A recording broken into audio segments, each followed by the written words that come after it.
오늘 이제 말씀드리고자 하는 게 비문증 얘기거든요. 사실 굉장히 많은 사람들이 겪고 있고 병원에도 많이 오시고 비문증입니다 라고 하면 눈앞에 뭔가 날파리처럼 떠돌아다니는 게 있다. 그리고 일로 봐도 왔다 갔다 한다. 그리고 걔가 이렇게 움직 흔들린다. 안과에 가서 자세하게 검사를 했는데 마땅한 치료도 없다고 하더라. 왜냐하면 눈 안에 찌꺼기가 생긴 것이니까. 고도근식, 노화 그런 과정에서 생기는 자연스러운 찌꺼기, 그렇기 때문에 이거는 가지고 사세요 라고 하니까 답답한 거죠.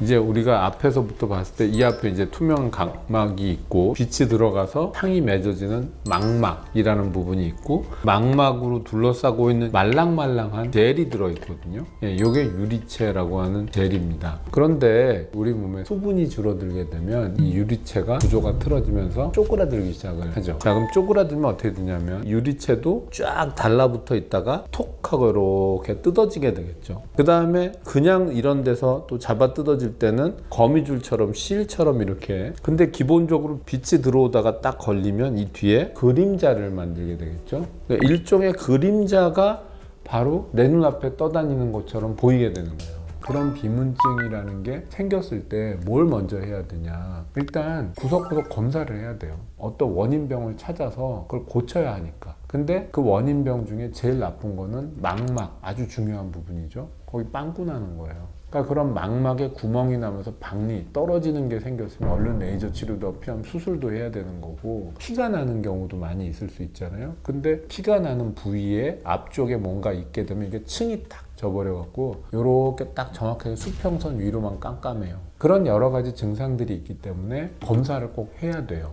원인병은 반드시 찾고 그게 다 아니다. 그래서 이건 단순하게 그냥 내 눈 속에 노화에 의한 자연스러운 찌꺼기 현상이다. 그거만 남았을 때 안심하고 기다리시라는 거고, 일단 원인을 찾아야 합니다.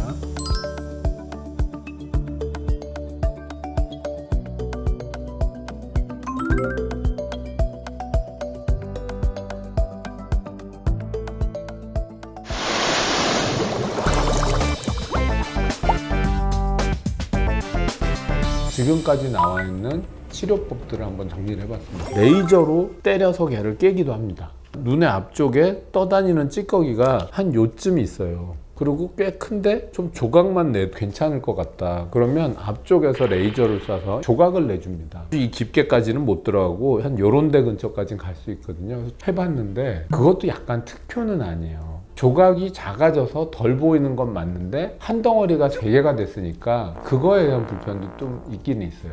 제일 현명한 쉬운 방법은요, 선글라스 끼시는 거예요. 이런 경우에 비문증이 있는 분들이 주로 언제 생기냐면 이런 화이트보드를 보거나 밝은 빛, 외부에서 하늘 볼 때, 이럴 때 눈앞에 많이 보여요. 왜냐하면 빛이 들어와서 그림자를 느끼는 거거든요. 어둡게 하면 당연히 덜 보이겠죠. 근데 그거는 없애진 건 아니고 속여지는 거 아니야 라고 생각하실 수 있는데 뇌가 엄청난 적응을 합니다, 여러분. 그래서 우리가 어떤 걸 보고 있지만 실제로 중요한 게 아니고 나한테 방해가 되는 것이라고 뇌가 인지하기 시작하면 신경적으로 그거를 끕니다. 사실 여기에 있는 콜라겐 찌꺼기가 결국 녹아서 없어질 수 있는데 막 2년씩 가기도 하는데, 되게 비문증을 그 전에 안 느끼게 되는 거는 어댑테이션, 적응의 과정이 있기 때문이에요. 근데 하루에 빛이 계속 들어와서 그림자가 생기지 않도록 여기를 좀 가려준다면 금방 정리되겠죠. 그리고 세 번째로 브로멜린이라는 성분이 이런 콜라겐이 뭉쳐있는 걸 녹여주는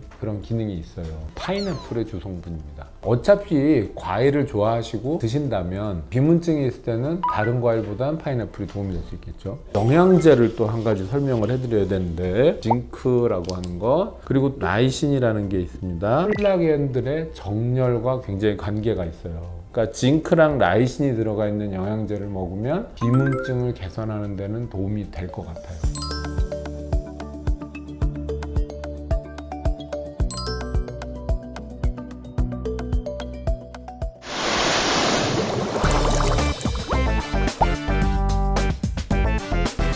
근데 그냥 이거는 가만히 갖고 있다 보면 적응되는 거고 없어지는 거라고 알고 있는데 2달도 아니고 6개월도 아니고 2년이 돼도 안 없어지면 불안하잖아요. 그럼 어떤 고민을 저는 하냐면 이거 수술하면 어떨까? 자, 비문증 수술 어떻게 하는 거냐? 흰자에다가 포트 3개 뚫고 이 망막 수술 장비 기구를 넣고 현미경을 보면 수술을 하죠. 미세 수술인데 거기 떠돌아다니는 찌꺼기 정도는 없앨 수 있는데 그거를 절대 우선적으로 권하거나 하진 않아요. 왜냐하면은 그 수술 자체로 인한 째고 기구가 들어가고 나오고 그 안에 유리체를 없애고 또 물을 넣어놓고 하는 것으로 인한 다른 트라우마가 있어요. 백내장도 더 생길 수 있고 망막의 앞쪽에 딱지 같은 게 생겨서 시력이 떨어지거나 왜곡되어 보일 수도 있고 드물지만 감염이 생길 수도 있고 그런 여러 가지 단점들이 있을 수 있어요. 그럼 언제는 이거를 해야 되냐? 예를 들어서 이 찌꺼기와 연결된 끈이 망막 조직을 잡아 뜯고 있어서 저거 잘못하면 찢어지겠다. 그러면 빨리 이 찌꺼기를 정리를 해야 중요 부분이 안전하겠다라고 보인다든지 어차피 백내장이 지금 심하고 수술을 해야 될 것 같을 때 이것도 하고 동시에 한다든지 뭔가 이런 이유가 있을 때 하는 것이지 단순하게 날파리가 날아다녀요만 갖고 수술을 하는 것은 득보다 실이 많다. 일반적으로는 노화와 연관돼 있는데 그럼 도대체 몇 살쯤 됐을 때 노화가 된 거고 그런 거냐? 그러면 신체 나이는 주민등록증상의 나이랑 일치하지는 않습니다. 근데 일반적으로 보면 이제 물도 많이 드시고 그런 분들은 이 물이 많으니까 뭔가 잘 녹일 수 있잖아요. 그래서 비문증이 조금 늦게 오는 거 뭐 이런 얘기들이 많이 있고요. 뭐 물 안 드시고 커피 열심히 드시고 이런 경우는 사실 탈수가 되니까 그런 경우에는 비문증 같은 게 좀 빨리 올 수도 있겠죠. 나이가 든다고 반드시 오는 것은 아니지만 비문증 자체는 병이라기보다는 자연스러운 노화 과정으로 생각하시고 너무 겁내지 마세요. 예, 그게 포인트입니다.